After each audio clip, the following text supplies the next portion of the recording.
Hello everyone, welcome to भौतिक academy plus. मैं अभय कुमार और मैं आप लोगों को पढ़ाऊंगा फिजिक्स। आज के लेक्चर में हम किसी पतले लेंस के लिए अपवर्तन का सूत्र देखेंगे जब उस लेंस के दोनों ओर का माध्यम भिन्न भिन्न हो, अलग अलग हो। इसके पहले वाले लेक्चर में हम लोगों ने किसी पतले लेंस के लिए अपवर्तन का सूत्र का ही डेरिवेशन किया था, लेकिन केस ये था कि लेंस के दोनों ओर का जो माध्यम है वो समान था। ठीक है, और हमने उसी के साथ लेंस मेकर सूत्र का भी स्थापना किया था। ठीक है, लेंस मेकर सूत्र। ठीक है, लेकिन आज के वीडियो में वही सब रहेगा, मतलब कि कोई लेंस होगा पतला लेंस और उसके दोनों ओर का माध्यम क्या हो, अलग अलग होगा। तो फिर उस स्थिति में इस लेंस के लिए अपवर्तन का जो सूत्र है उसका हम डेरिवेशन करेंगे। तो चलिए करते हैं। ठीक है, तो देखिए हमने हेडिंग लिखा हुआ है पतले लेंस के लिए अपवर्तन का सूत्र। कब? स्थिति क्या है, किस स्थिति में? जब लेंस के दोनों ओर माध्यम क्या हो भाई, अलग अलग हो। ठीक है, तो उसके लिए हमको सबसे पहले लेंस एक कोई बना लिया जाए। जैसे कि मैं उत्तल लेंस बना लेता हूँ, एक पतला उत्तल लेंस। चलिए ये बना लिया। ठीक है, ये पतला उत्तल लेंस है। ठीक है, अब ये जो उत्तल लेंस है इसका अपवर्तनांक कुछ ना कुछ होगा, है कि नहीं? तो मान लेते हैं, ठीक है, इसका अपवर्तनांक अभी हम मानेंगे। ठीक है, तो देखिए ये लेंस हो गया, लेंस से इधर वाला एक माध्यम ये हो गया। ठीक है, लेंस के उधर वाला एक ये माध्यम हो गया और ये लेंस से खुद क्या हो गया, माध्यम हो गया। मान लेता हूं कि इधर ये जो माध्यम है यह माध्यम का अपवर्तनांक, ठीक है, 1 n1 मैं मान लेता हूं। इस माध्यम का अपवर्तनांक क्या है, n1। लेंस का जो अपवर्तनांक है, लेंस के पदार्थ का, ये जो कांच है, लेंस जिस कांच से बना हुआ है उस कांच का अपवर्तनांक कितना है भाई, ये n2 है। कितना है, n2। और लेंस के इधर वाला जो ये माध्यम है इसका अपवर्तनांक मैं क्या मान ले रहा हूं, n3। ठीक है, अपवर्तनांक का मतलब कि निरपेक्ष अपवर्तनांक। इस माध्यम का निरपेक्ष अपवर्तनांक मतलब निर्वात के सापेक्ष या वायु के सापेक्ष इस माध्यम का अपवर्तनांक n1। इसका इस कांच का मतलब लेंस के कांच का अपवर्तनांक निरपेक्ष अपवर्तनांक मतलब कि ये निर्वात वायु के सापेक्ष इसका अपवर्तनांक n2 और इसका निरपेक्ष अपवर्तनांक इस माध्यम का n3 है।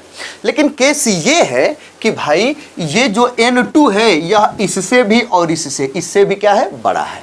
समझ में आ गया? मतलब ये कि अगर मैं उसको कहीं लिखने का प्रयास करूं, ऊपर ही लिख देता हूं। ठीक है, तो जो ये n2 है मतलब कांच का ये अपवर्तनांक, लेंस का अपवर्तनांक, यह n1 से भी क्या है, मतलब ये जो n2 है यह n1 से भी क्या है, बड़ा है। और ये n2 क्या है भाई, ये n3 से भी क्या है, बड़ा है। ठीक है, बड़े का मतलब कि इसका अपवर्तनांक इससे और इससे, इन दोनों से क्या है, इसका अपवर्तनांक अधिक है। ये केस है। समझ में आ गया? ठीक है, तो कोई दिक्कत परेशानी नहीं है, आराम से हम करते हैं। तो उसके लिए हमने एक लेंस बना दिया और लेंस का हमको मुख्य अक्ष खींचना पड़ेगा। चलिए, तो ये मैंने मुख्य अक्ष खींच दिया। ठीक है, ये लेंस का क्या है, ये मुख्य अक्ष है।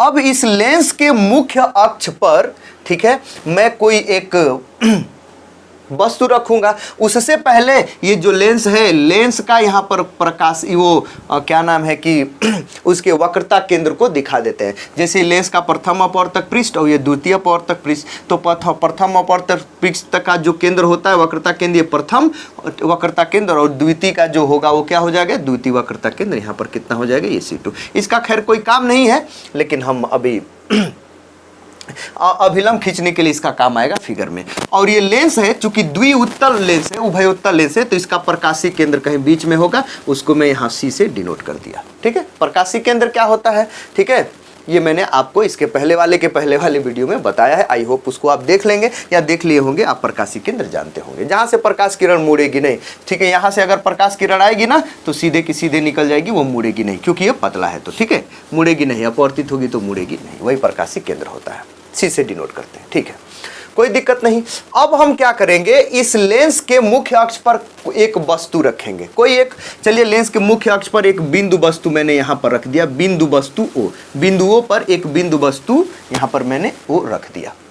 अब यहाँ से प्रकाश की किरण इस लेंस पर क्या होगी, पड़ेगी। ठीक है, तो यहाँ से जैसे मान लीजिए प्रकाश की किरण ऐसे ऐसे जा रही है, ठीक है, ये ऐसे गई यहाँ पर। ठीक है, ये प्रकाश की किरण इस बिंदु वस्तु से यहाँ पर प्रकाश की किरण गई।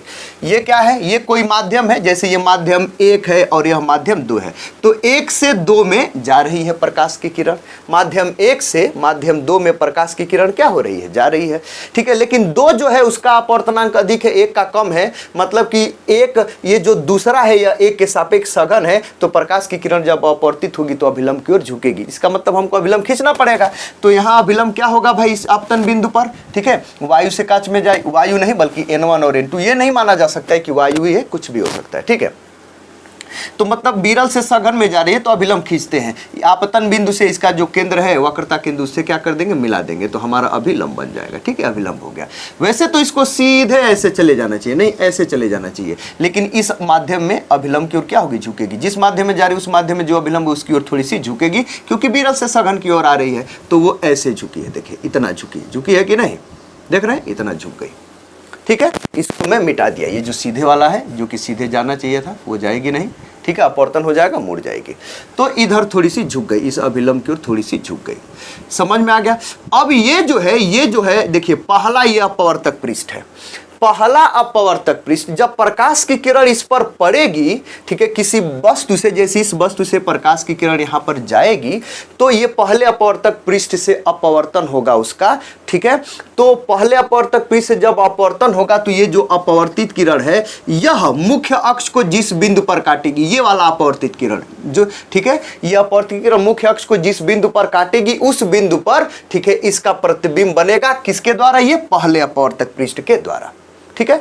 तो ये पहले अपवर्तक पृष्ठ के द्वारा ये जो अपवर्तित किरण है यह मुख्य अक्ष को जिस बिंदु पर काटेगी उस बिंदु पर जो प्रतिबिंब बनेगा वो ओरिजिनल प्रतिबिंब नहीं होगा, फिर उस प्रतिबिंब का ये दूसरा वाला फिर से प्रतिबिंब बनाएगा, मतलब दूसरे वाले ये अपवर्तक पृष्ठ जो है इसके लिए जो वो प्रतिबिंब है जो इसके द्वारा बना हुआ है पहले अपवर्तक पृष्ठ के लिए, वह दूसरे के लिए वस्तु का काम करेगा, और उसका प्रतिबिंब यह जो बनाएगा वो क्या होगा, वो ओरिजिनल प्रतिबिंब होगा, क्योंकि 2 बार अपवर्तन हो रहा है उसी प्रकाश किरण का, समझ में आ रहा है, 2 अपवर्तक तल है, ठीक।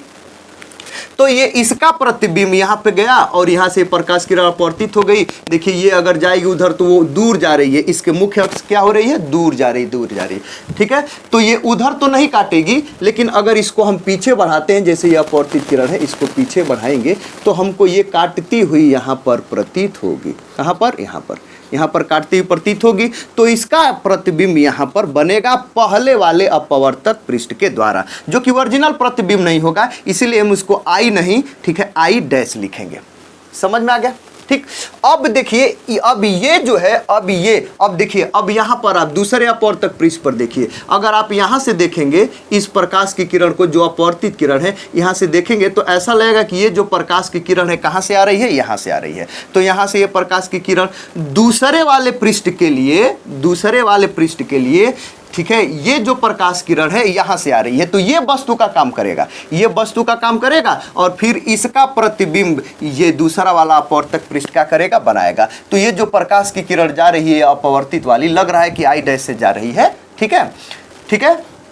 अब इसका अपवर्तन होगा तो ये किससे है, देखिए, ये देखिए N2 से N3 में जाएगा, N2 से N3, समझ रहे हैं, N2 इसका अपवर्तन N2 से N3 विरल है और ये N2 क्या है भाई, ये सघन है, तो सघन से विरल में जा रहा, अभिलंब से दूर हटेगा, तो यहाँ पर अभिलंब हमको क्या करना पड़ेगा, खींचना पड़ेगा, तो दूसरे का ये केंद्र C2 है, उससे हमको क्या कर देंगे, इसको ये मिला देंगे, ऐसे मैंने क्या किया, ऐसे मिलाया, ठीक है। वैसे तो इसको सीधे चले जाना चाहिए, लेकिन सीधे क्या होगा, जाएगा नहीं, उस माध्यम में ये जो अभिलंब है, ये वाला अभिलंब, ठीक है, इस अभिलंब से वो दूर हटेगा, क्योंकि ठीक है सघन से विरल में जा रही है तो वो दूर हटेगा, इतना दूर हट गया, सीधे चले जाना चाहिए था लेकिन बहुत दूर हटेगा, ठीक है, ये इससे और दूर हट जाएगा और वो ऐसे आएगा और यहाँ पर ये मुख्य अक्ष को काटेगा, ठीक है। प्रतिबिंब इस स्थिति में बनने का केस ये है कि जो अपवर्तित किरण है वो अपवर्तित किरण और ये बिंदु वस्तु से प्रकाशिक केंद्र को या वक्रता केंद्र को जो प्रकाश किरण जा रही है, एक तो वो अपवर्तित और ये मुख्य अक्ष में जो प्रकाश किरण जा रही है, एक दूसरे को जिस बिंदु पर काटते हुए प्रतिबिंब बनता है, ठीक है। लेकिन हम ये सामान्यतया कहते हैं कि मुख्य अक्ष को जहां पर काटेगा, इस स्थिति में जब बिंदु वस्तु होगा तब, तो जहां पर मुख्य अक्ष को काटेगा वहीं पर प्रतिबिंब बनता है, ठीक है। तो आप देखें, ठीक है, क्या देखें, इसको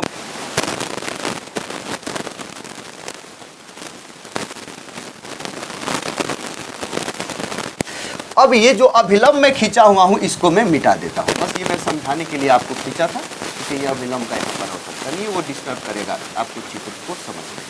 ठीक है, मतलब अब थोड़ा देखिए, खाली खाली दिख रहा है, स्पष्ट आप देख लेंगे। ठीक है, तो आप समझ गए।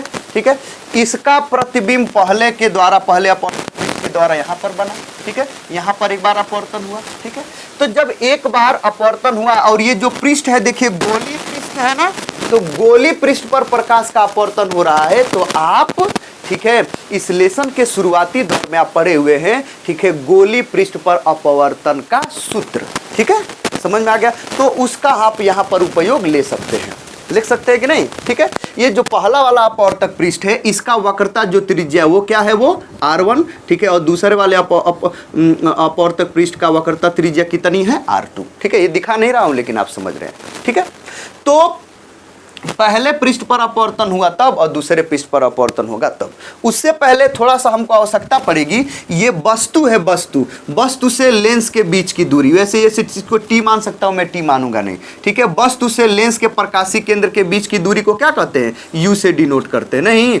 और इसका प्रतिबिंब यहां पर बना, तो ये प्रतिबिंब की दूरी है ओ का, लेकिन ओरिजिनल वाला नहीं है, इसको भी डैश से डिनोट करेंगे। समझ में आ गया, भी डैश से। लेकिन इसका ओरिजिनल वाला प्रतिबिंब ये है, ये यहां पर बन रहा है, जिसको मैं अब आई से डिनोट कर रहा हूं। ठीक है, उसको हम यहां पर भी मानेंगे। ठीक है, तो ये जो है ये ओरिजिनल प्रतिबिंब है। समझ में आ गया, ठीक। तो कोई दिक्कत नहीं, यहां पर अपवर्तन हुआ तो यहां पर एक बार अपवर्तन, गोली पृष्ठ पर अपवर्तन का सूत्र का हेल्प ले लेंगे, और यहां पर अपवर्तन और यहां पर भी गोली पृष्ठ पर अपवर्तन का सूत्र ले लेंगे, अपवर्तन कराएंगे, दोनों समीकरण को जोड़ देंगे, हमारे आंसर आ जाना चाहिए। देखते हैं। ठीक है, तो देखिए, तो आप यहां पर लिखेंगे कुछ नहीं, सिंपली बस ऐसे यहां पर, और मैं मिटा दूं, आप समझ गए होंगे। बस ये इसको मैं मिटा देता हूं, नीचे है वो। तो यहां पर मैं लिख रहा हूं, ठीक है, लेंस के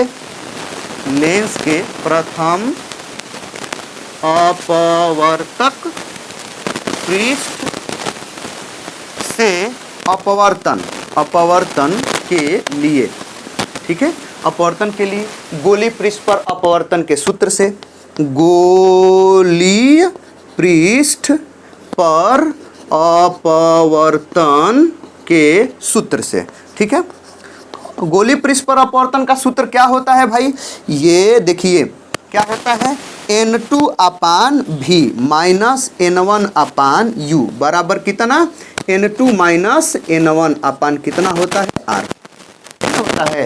ये मैंने आपको बताया है गोली पृष्ठ पर अपवर्तन का सूत्र। ठीक है, आई होप आप देख लिए होंगे। अगर आप नहीं देखे उस डेरिवेशंस को तो आप उसको देख लें, मेरे वीडियो में है वो सब। ठीक है, तो ये N2 का क्या मतलब है कि दूसरा वाला माध्यम जिसमें प्रकाश की किरण जा रही है उस माध्यम का अपवर्तनांक। N1 का मतलब जिसमें से प्रकाश की किरण जा रही है वो पहला वाला माध्यम, भी वस्तु की दूरी, ये प्रतिबिंब की दूरी U, वस्तु की दूरी, और उस तल का वक्रता त्रिज्या।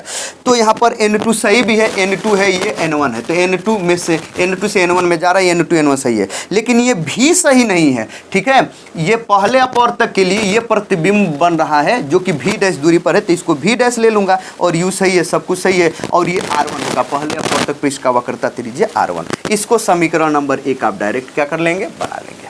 समझ में आ गया। अब किस तरह अपवर्तन के लिए, ठीक है, समझ में आया, दूसरे पृष्ठ पर। अब लिखेंगे लेंस के द्वितीय अपवर्तक पृष्ठ। ठीक है, पृष्ठ के अपवर्तक पृष्ठ से अपवर्तन के लिए किस सूत्र से भाई, ठीक है, वही गोलीय पृष्ठ से अपवर्तन के सूत्र से। ठीक है, अपवर्तन के सूत्र से। ठीक है, अपवर्तन के सूत्र से गोली पृष्ठ पर अपवर्तन का सूत्र क्या होता है, वही N2 अपान V माइनस N1 अपान U बराबर N2 माइनस N1 अपान कितना, ये R, यही जो होता है। लेकिन यहाँ पर बात है, ये N2 जिसमें जाता है और N1 जिसमें से जाता है कि नहीं, तो जिसमें जाता है वो N2 होता है। तो ये यहाँ पर देखिए दूसरे पर अपवर्तन मैं बता रहा हूँ, किस में जा रहा है, इस N2 से N3 में जा रहा है, तो यहाँ N2 के जगह पर क्या रहेगा, N3। किस में से जा रहा है, N2 है, तो यहाँ पर N1 के जगह पर N2 रहेगा, ठीक है, N2 से जा रहा है, ये भी है, लेकिन यहाँ पर वस्तु की दूरी दूसरे के लिए, ये वस्तु कौन काम कर रहा है, I डैश, तो दूसरे के लिए ये वस्तु की जो दूरी है ना वो V डैश यहाँ पर क्या होगी, समझ में आ गया। दूसरे अपवर्तक पृष्ठ के लिए I डैश वस्तु का काम कर रहा है, तो वस्तु की दूरी के लिए ये V डैश काम करेगा, बराबर N2 माइनस N1, और यहाँ पर हो जाएगा R2, N2 माइनस N1 नहीं, N3 माइनस कितना, N2 जो यहाँ पर है, ठीक है, ये हो गया, ये समीकरण नंबर इसको आप बना लेंगे 2, ठीक है, ये समीकरण नंबर 1 बन गया, पहले पर अपवर्तन हुआ तो दूसरे पृष्ठ पर अपवर्तन के लिए ये समीकरण नंबर 2 बन, 2 बार अपवर्तन हुआ है, प्रतिबिंब बना हुआ है, दोनों को हम क्या कर देंगे, जोड़ देंगे। तो यहाँ पर अब हम लिखेंगे, ठीक है, इसको थोड़ा सा मैं मिटा दे रहा हूँ यहाँ पर, ठीक है, क्या समीकरण 1 प्लस 2 से, ठीक है, जोड़ लीजिए दोनों को, ठीक है, तो इसके लेफ्ट को इसके लेफ्ट में जोड़ लेंगे और इसके राइट को इसके राइट में क्या कर लेंगे, जोड़ लेंगे। तो इसका लेफ्ट क्या है भाई, N2 अपान V डैश माइनस N1 अपान U, ठीक है, ये लेफ्ट हो गया, और यहाँ पर इसका लेफ्ट क्या है, ठीक है, प्लस करके जोड़ लेंगे, इसका लेफ्ट क्या है, N3, ठीक है, अपान V माइनस, ठीक है, N2 अपान V डैश, नहीं समझ में आ गया। राइट में राइट को जोड़ लीजिए, ठीक है, तो इसका राइट क्या है, N2 माइनस, ठीक है, N2 माइनस N1 अपान R1, फिर प्लस क्या हो जाएगा, N3 माइनस N2 अपान कितना, ये R2 है, N3 माइनस N2 है ये, ठीक है, अपान R2, ठीक है। अब कुछ कटेगा, देखिए N2 माइनस V डैश ये प्लस में और N2 माइनस V डैश ये माइनस में, तो ये घट जाएगा, मतलब कट के 0 हो जाएगा। यहाँ पर बचेगा क्या, N3 अपान V, और ये माइनस में है, माइनस N1 अपान U, तो यहाँ पर हो जाएगा, ठीक है, बराबर करके, ठीक है, N3 अपान V और ये माइनस में N1 अपान ये U, उधर क्या बचेगा, ठीक है, N2 माइनस N1, समझ में आ गया, N2 माइनस N1 अपान कितना, ये R1, फिर ये प्लस कितना हो जाएगा, ये N3 माइनस ये N2, और ये क्या है, वही R2, सिंपल एकदम वही जो है, समझ में आ गया। ये जो सूत्र आया हुआ है, ये जो सूत्र, ठीक है, यही आपका ये सूत्र आंसर है, समझ में आ गया। इसको समीकरण कोई बना लीजिए, जैसे इसको आप कोई समीकरण बना लीजिए, समीकरण नंबर 1 2 3, इसको समीकरण नंबर आप 3 बना लीजिए, ठीक है, और यही आपका आंसर है। आंसर का क्या मतलब कि पतले लेंस के लिए अपवर्तन का सूत्र, जब लेंस के दोनों ओर का माध्यम अलग अलग हो तो उसके लिए यही आपका क्या है, सूत्र है, समझ में आ गया। N3 अपान V माइनस N1 अपान U बराबर N2 माइनस N1 अपान R1 plus N3 minus N2 अपान R2, समझ में आ गया, यही आपका क्या है, सूत्र है, यही आंसर है, ठीक है, बस यही है। लेकिन अब बात है, ये यही है इसका, ये आंसर आपको अगर दे दिया कि भाई पतले लेंस के लिए अपवर्तन का सूत्र ज्ञात कीजिए जब लेंस के दोनों ओर का माध्यम अलग अलग हो, तो बस यही इतना तक कर देंगे, आपका आंसर आ जाएगा, बस यही आंसर है। अब इसको हमको करना है कि क्या ये एकदम सही है, प्रूफ कर लिया जाए। सही का क्या मतलब कि यदि दोनों ओर का माध्यम अगर समान करके अगर इस सूत्र में करेंगे, ठीक है, तो क्या जो इसके पहले मैं डेरिवेशन बताया हूं पतले लेंस वाला, ठीक है, क्या वो वाला केस इसमें आ जाएगा, मतलब वो वाला सूत्र आ जाएगा। मतलब कि यदि दोनों ओर का माध्यम जो है अगर समान कर लेंगे तो इसके पहले वाला दोनों ओर के माध्यम का समान वाला जो सूत्र है, ठीक है, पतले लेंस के लिए अपवर्तन का, क्या वो आ जाएगा, अगर आ जाता है तो सही है, ठीक है, तो वो करेंगे। अब इसमें लिखेंगे यदि, ठीक है, यदि, ठीक है, दोनों ओर का माध्यम लेंस के दोनों ओर का माध्यम क्या हो, समान हो। यदि लेंस के दोनों ओर का माध्यम ठीक है, समान हो,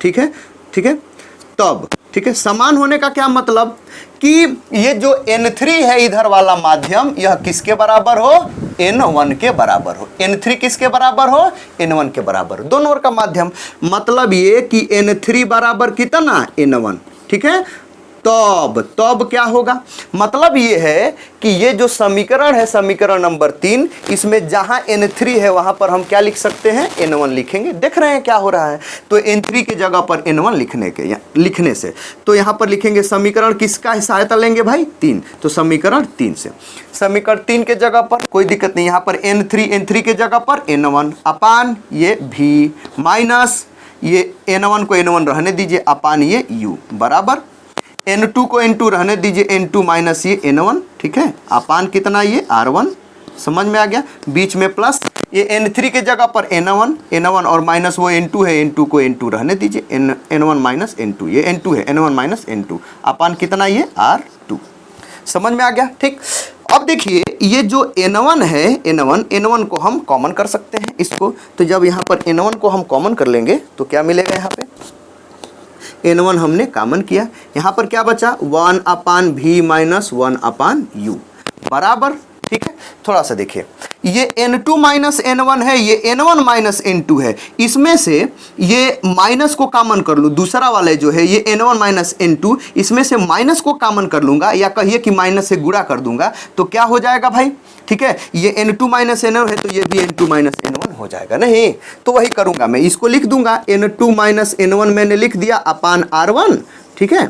और उसके बाद से इसमें से मैं माइनस कॉमन करूंगा और उस माइनस का ला करके इस प्लस में गुणा करूंगा यहाँ पर बीच में जो है, तो ये खुद माइनस हो जाएगा, माइनस हो जाएगा और वो हो जाएगा N2 माइनस N1, ठीक है। ये N1 माइनस हो जाएगा, N2 प्लस हो जाएगा, तो पहले उसको लिख लिए, बाद में उसको लिख लिए और यहाँ पर हो जाएगा ये R2। अब इसमें N2 माइनस N1 को कॉमन करेंगे, कोई दिक्कत परेशानी है नहीं ना, चलिए यहाँ पर देखते हैं।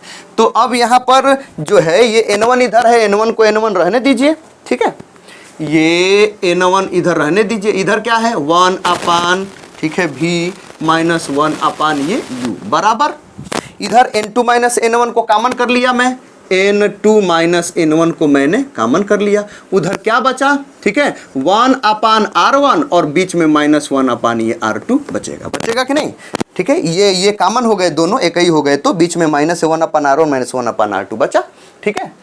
अब देखिए इसमें से N1 को कॉमन कर लूं क्या, इसमें से इसको रहने दीजिए, ये N1 रहने दीजिए, ये 1 अपान V माइनस 1 अपान U, ठीक है बराबर, इसमें से N1 को कॉमन कर लीजिए इसमें से, तो जब N1 को कॉमन करेंगे तो यहाँ पर N2 है, ठीक है, वो N1 आकर के कॉमन करना है यहाँ पर, चलिए मैंने N1 को यहाँ पर कॉमन किया, तो यहाँ पर बचेगा क्या, यहाँ पर तो N1 है नहीं, तो उसमें भाग हो जाएगा, N2 में N1 से भाग हो जाएगा, ठीक है, क्योंकि यहाँ पर N1 है नहीं, तो गुणा भाग करेंगे तो गुणा वाला चला जाएगा, भाग वाला बच जाएगा, माइनस यहाँ पर N1 चला जाएगा, 1 बचेगा नहीं, और उधर क्या बचा 1 अपान R1 माइनस 1 अपान ये R2। समझ में आ गया, ठीक। अब देखिए इस N1 से ये N1 हो गया कैंसिल, क्या बचा हुआ इधर, वो ये 1 अपान V माइनस 1 अपान U बराबर, ठीक है, ये N2 minus N1 upon minus 1, ठीक है, और यहाँ पर ये 1 अपान R1 माइनस ये 1 अपान R2। समझ में आ गया, ठीक। इसको देखिए, और ये जो है इधर भी N1 इधर भी N1, तो N1 अपान, ठीक है, तो यहाँ पर क्या है भाई, लेंस का माध्यम, लेंस का अपवर्तनांक क्या है N2, तो लेंस का अपवर्तनांक N2 और ये वाला माध्यम क्या है N1, ठीक है, या ये भी माध्यम N1, तो N2 अपान N1, ठीक है, जैसे कि दोनों ओर का जो माध्यम है एक ही माध्यम है, तो दोनों ओर के माध्यम का जो है, मतलब इस माध्यम, दोनों ओर के माध्यम के सापेक्ष जो एक ही माध्यम है, इन दोनों ओर के माध्यम का के सापेक्ष इसका अपवर्तनांक, यही ना है N2 अपान N1 का क्या मतलब, कि जो माध्यम है जिस माध्यम में रखा गया है दोनों ओर का, उसके सापेक्ष इसका अपवर्तनांक, इस कांच का अपवर्तनांक में उनके सापेक्ष क्या मान ले रहा हूं, n। नहीं समझ में आया, इन दोनों ओर का माध्यम जो समान है, जो मैं यहाँ पर, ठीक है, ठीक है, उसके सापेक्ष इस कांच का अपवर्तनांक K2 अपान N1 होगा ना, उसको मैं n मान ले रहा हूँ, ठीक है। तो मैं यहाँ पर लिख लूंगा यदि N2 अपान N1 बराबर कितना n, मतलब समझ गए, ठीक।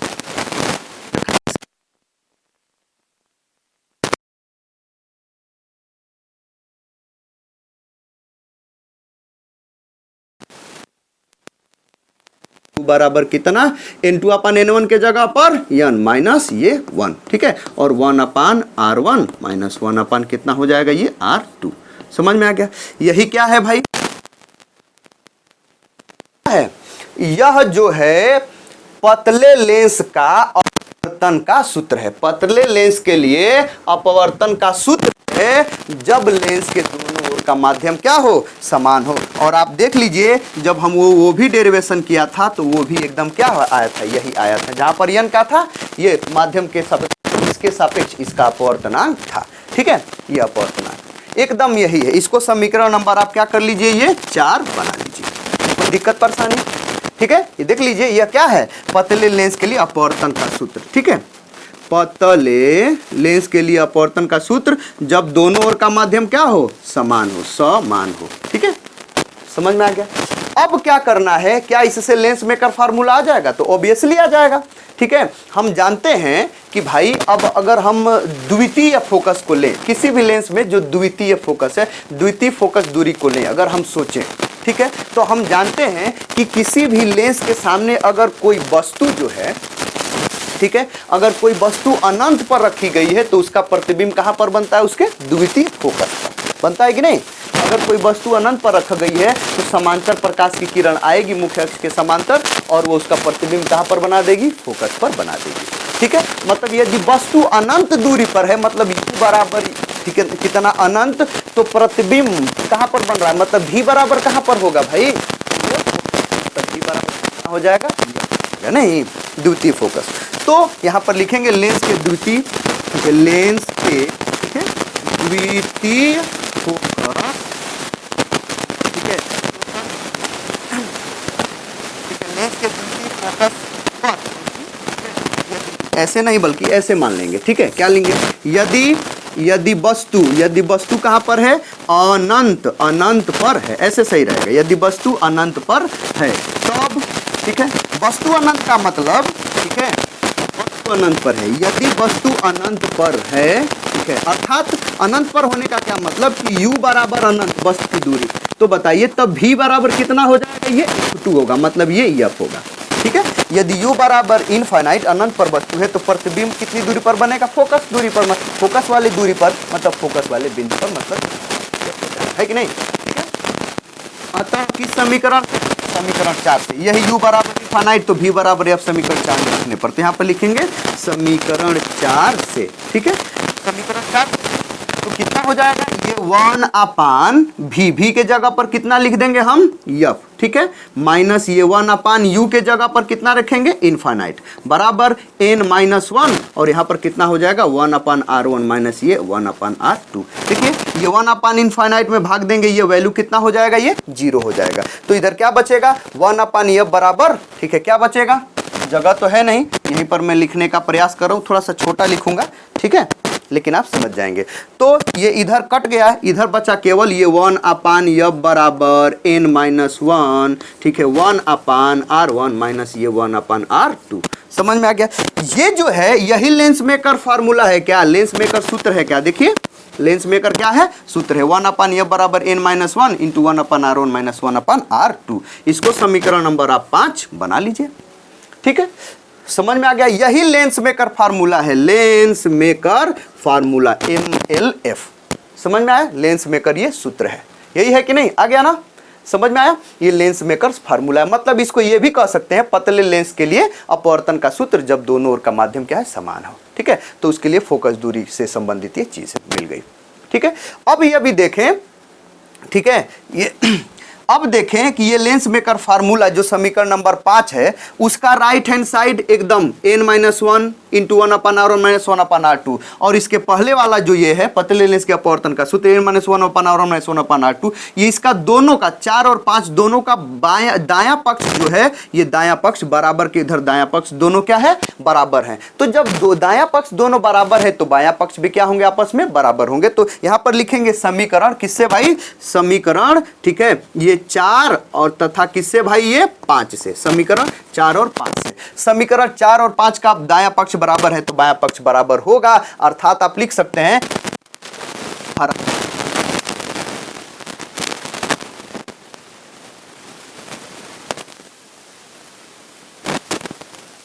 से। ठीक है, तो ये आपको एक सूत्र मिल गया।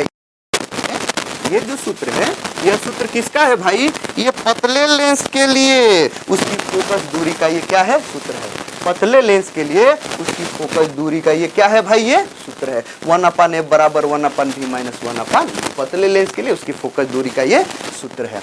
समझ में आया, फोकस दूरी वस्तु की दूरी और प्रतिबिंब की दूरी के बीच में वो क्या है, वो संबंध है। ठीक है, पतले लेंस के लिए ये भी आ गया। ठीक, इसको समीकरण नंबर आप बल्कि क्या बना लीजिए, ये 6 बना लीजिए, समीकरण नंबर 6। कोई दिक्कत परेशानी।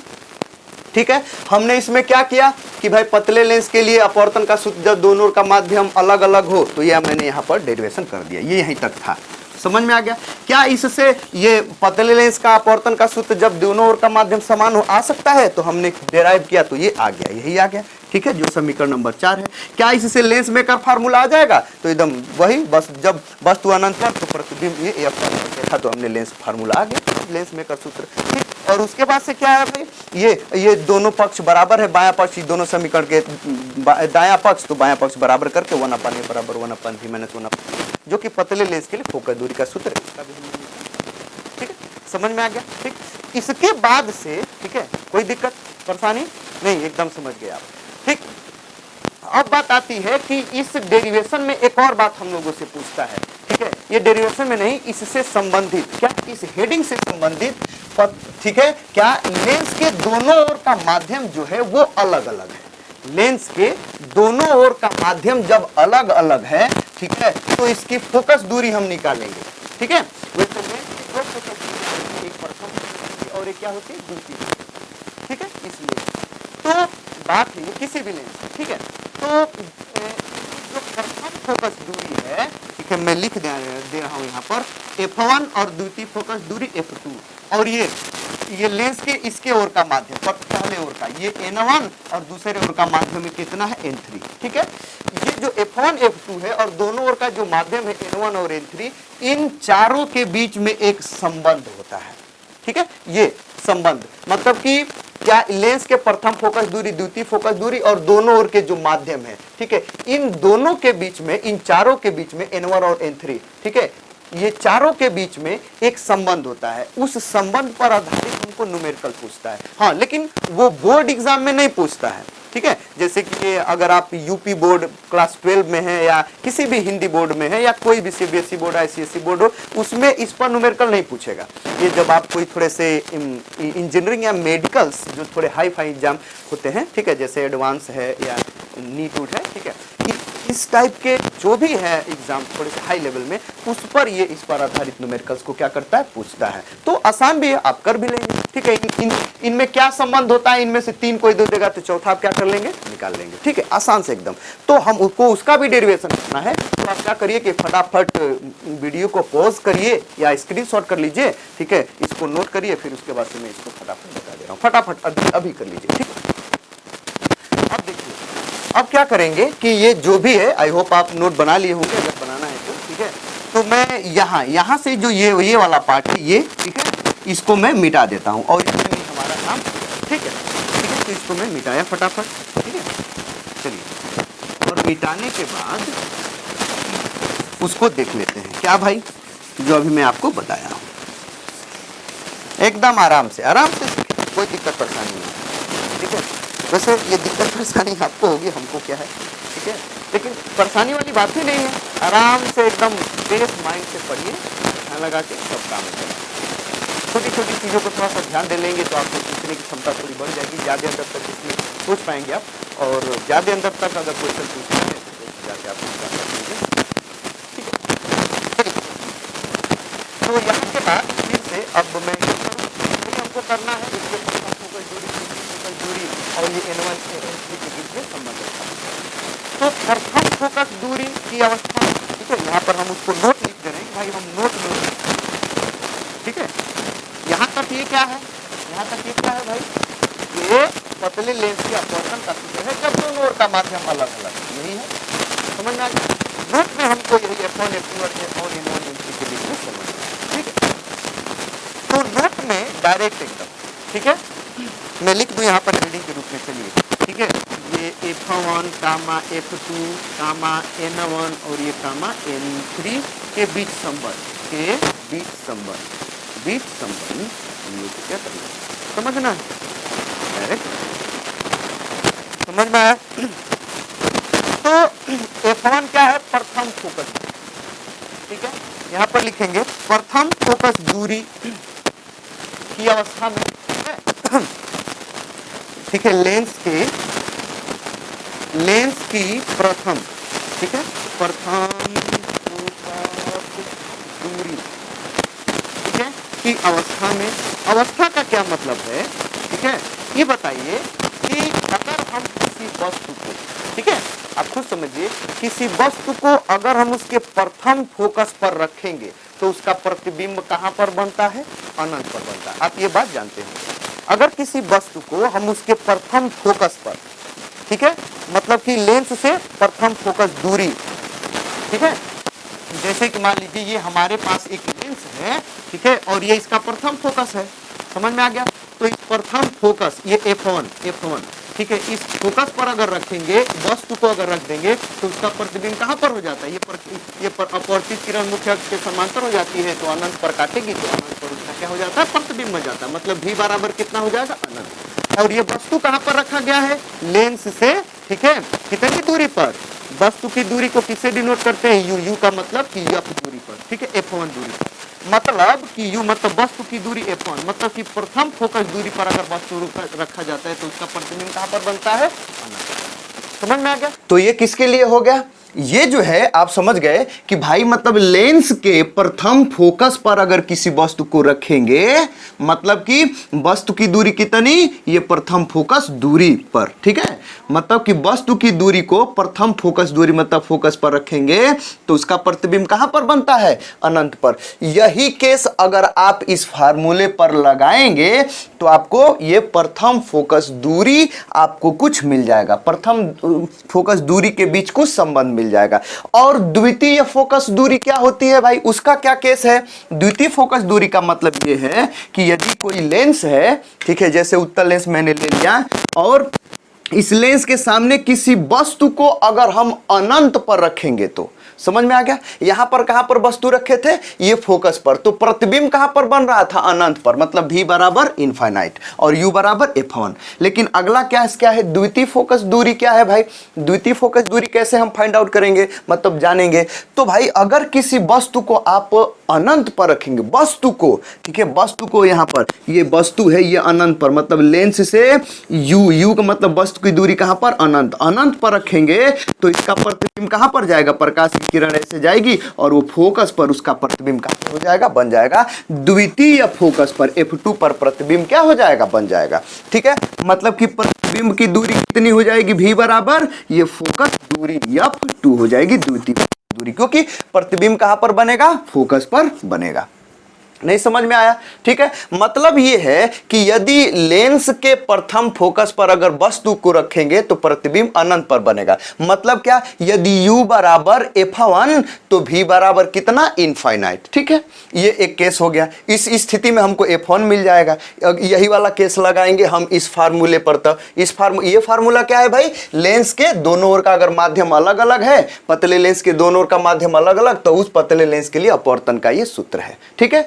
अब दूसरी बात है ये, ठीक है, कि यदि लेंस के सामने जो वस्तु है अगर उसको अनंत पर रख देंगे, वस्तु को अनंत पर रखेंगे, तो प्रतिबिंब कहां पर बनेगा? द्वितीय फोकस पर, मतलब द्वितीय फोकस वाले दूरी पर। लेंस से द्वितीय फोकस दूरी जो होते हैं उतना ही पर, मतलब कि U बराबर इनफाइनाइट तो V बराबर कितना? F2 द्वितीय फोकस दूरी के बराबर हो जाएगा कि नहीं? ये केस लगाएंगे तो आपको F2 क्या हो जाएगा? मिल जाएगा। यही वाला केस इस पर लगाएंगे तो समझ आ गया। तो वही मैं यहां पर लिखा हुआ,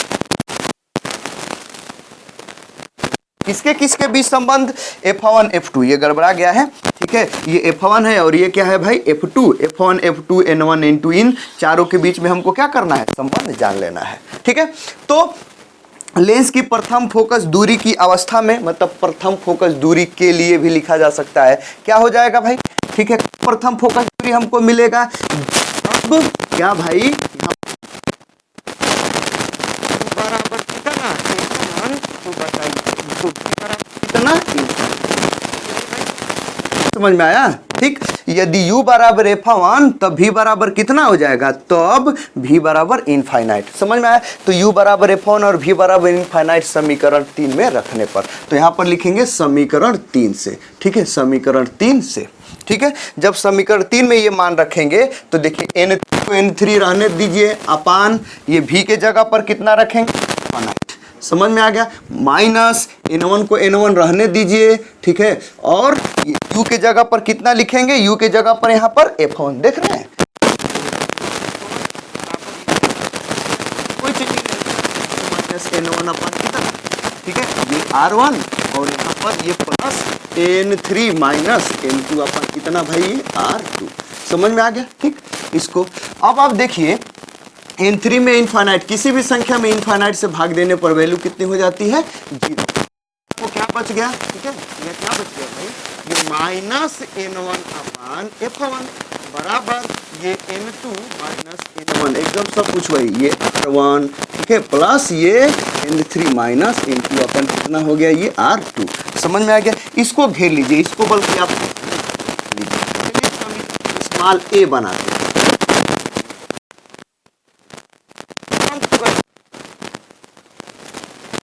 उसी प्रकार हमको द्वितीय फोकस दूरी मिल जाएगी। कब? द्वितीय फोकस दूरी की अवस्था में। तो यहाँ पर क्या लिखे? लेंस की प्रथम फोकस दूरी की अवस्था में या लेंस की प्रथम फोकस दूरी के लिए। अब यहाँ पर क्या लिखेंगे? लेंस की द्वितीय, ठीक है, फोकस की अवस्था में या द्वितीय फोकस दूरी के लिए, फोकस दूरी के लिए भी लिखा जा सकता है। ठीक है, तो लेंस की द्वितीय फोकस दूरी के लिए क्या लिखेंगे? u बराबर क्या लिखेंगे भाई? u बराबर अनंत। तो v बराबर क्या मिलेगा आपको? बताइए, F2 मिलेगा। नहीं, मतलब कि यदि हम वस्तु को अनंत पर रखेंगे लेंस के सामने तो उसका जो प्रतिबिंब होगा वह उसके द्वितीय फोकस पर बनेगा, मतलब प्रतिबिंब की दूरी द्वितीय फोकस दूरी के बराबर होगा। अब ये वाला जो है हम लोग किस में रखेंगे?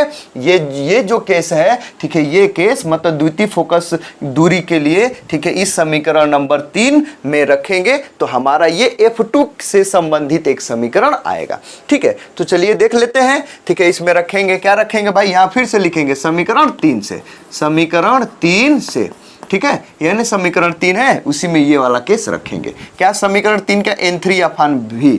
तो यहां पर n3 v के जगह पर कितना लिखेंगे? F2 माइनस n1 अपान u, यहां पर n1 और u के जगह पर कितना लिखेंगे? इनफाइनाइट। ठीक है, बराबर ये जैसा का तैसा, राइट हैंड में क्या है ये? ठीक है, n2 माइनस n1 अपान कितना?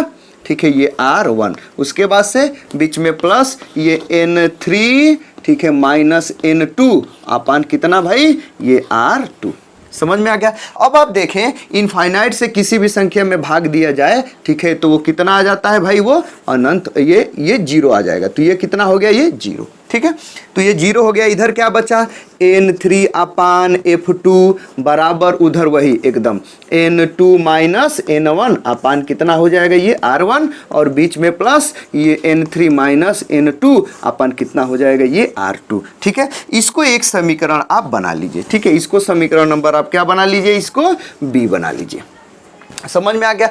और आप थोड़ा सा देखिए, ठीक है, थोड़ा सा आप देखें इसको। ठीक है, तो समीकरण A जो है इसको घेर दूं, ये n1 n2 माइनस n1, और ये इसको घेर दूं, सब एकदम अच्छा से दिखेगा। ठीक है, तो समीकरण A को देखिए, ये कब ये मिला है? ठीक है, ये प्रथम फोकस की स्थिति में, ठीक है, प्रथम मुख्य फोकस की स्थिति में ये हमको मिला है प्रथम फोकस दूरी के संदर्भ में, ठीक है, के संबंध में एक ये रिलेशन बना। और ये क्या है? द्वितीय फोकस दूरी, द्वितीय जो मुख्य फोकस है उसके परिभाषा से अनुसार ये हमको ये मिला है। नहीं समझ में आया? मतलब प्रथम फोकस दूरी, मतलब प्रथम मुख्य फोकस की परिभाषा से जो ये केस होता है उससे हमको ये समीकरण मिला है, और द्वितीय मुख्य फोकस की परिभाषा से हमको क्या मिला है? ये समीकरण मिला है। इसमें ये F1 है, F1 के साथ ये संबंध है, इसमें ये F2 मतलब द्वितीय फोकस दूरी के साथ क्या है? ये संबंध है।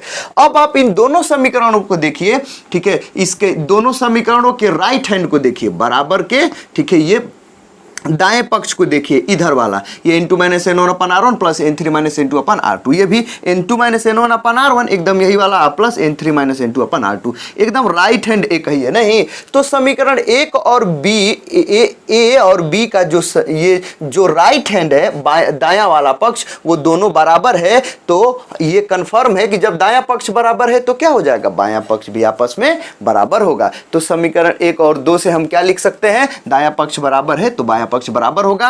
मतलब ये जो है ये माइनस n1 अपान f1 किसके बराबर होगा? n3 अपान f2 के क्या होगा? बराबर होगा। समझ में आ गया? ठीक है, तो इसके लिए फिलहाल जगह तो नहीं है, किसी को हमको मिटाना पड़ेगा। ठीक है, तो किसको मिटा दूं बताइए? ठीक है, चलिए यहीं पर नीचे लिख देता हूं, क्या मिटाऊं मैं, ठीक है, यहीं पर लिख देता हूं समीकरण, ठीक है, 1 और 20 से, समीकरण ए और बी से, यहां पर लिखूंगा समीकरण ए स्मॉल ए तथा किससे भाई, ये बी से, ठीक है। स्पष्ट है, क्या स्पष्ट है भाई, स्पष्ट है, क्या स्पष्ट है कि ये जो राइट है, ये लेफ्ट हैंड है, ये राइट हैंड बराबर है तो लेफ्ट हैंड बराबर होंगे, अर्थात माइनस n1 अपान f1 माइनस n1 अपान कितना f1 बराबर किसका हो जाएगा, ये इसका लेफ्ट हैंड, ठीक है, ये n3 अपान कितना हो जाएगा, ये f2 हो जाएगा कि नहीं।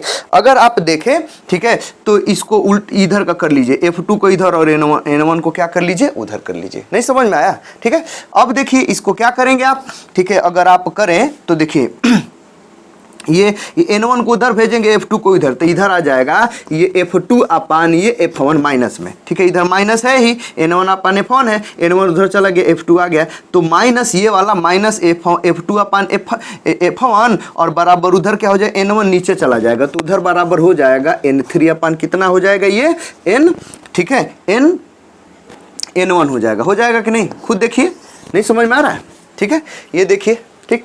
अब आप देखिए ये एकदम वही समीकरण, इसको f2 अपान f1 बराबर n3 अपान n1 आप लिख सकते हैं। ये जो समीकरण है आपको ये कह लीजिए, या इसको दूसरे रूप में भी लिख सकते हैं, f1 के भी रूप में लिख सकते हैं, मतलब कि ऊपर उल्टा करके भी, इसको इन्वर्स करके भी, दोनों को क्या कर सकते हैं, लिख सकते हैं।